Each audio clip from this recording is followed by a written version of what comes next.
I already forgot how I called the priest celebrating here at the CCTN. So I would like to greet the CCTN boys. Murag nindot mga ipamation sa CCTN fathers, Tatay Dodong of Nanay Dayan, the elders of the Oasis of Love community of Cebu.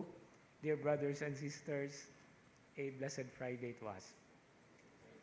If you would like to visualize the scenario or the scenery of today's gospel reading, it is quite interesting to note that at the start of the verse, the first verse of today's gospel account, it says there that there were great crowds following the Lord. And then suddenly a leper approached him. So if you would like to visualize that, what would be the picture image? Okay, if leprosy is actually not a thing or a person to be with, so inyong makita nga, pagduol sa leper, alibwag ang mga tao, no? And that visual image is a very beautiful, what we call spotlight. Okay? A spotlight that actually focuses on Jesus and the leper only. No? Kaya namahawa itong mga tao. No? But then what is even more beautiful is the gesture that Jesus did. He stretched out his hand.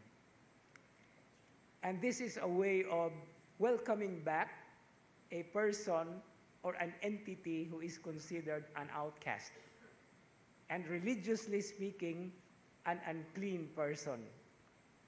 And this is where we are always reminded of how the Lord himself did the same thing for all of us.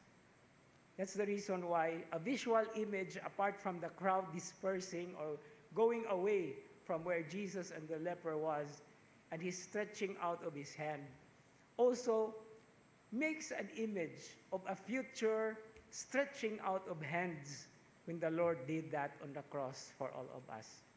And in fact, every time we come and see and pray before the crucifix, before the Lord who is crucified for our sins, we are always reminded of how welcoming he is. He's always there waiting for us. He is stretching out his hands for each and every one of us. And that is the very essence of the peace that we are also asking for today as we celebrate the memorial of Saint Irenaeus, whose name means peace. And this is where we are able to make a connection not only with the God that we serve, the Lord that we embrace as our as the one who forgives our sins, but also this is another reason for us to stretch out and to reach out to other people, to our brothers and sisters who are in need. And so as we continue this Eucharistic celebration, we always, with the greatest desire, that in as much as Jesus is welcoming us towards him, stretching out his hands to us, we will also be able to stretch out our hands to our brothers and sisters, especially those who are in dire need. Amen.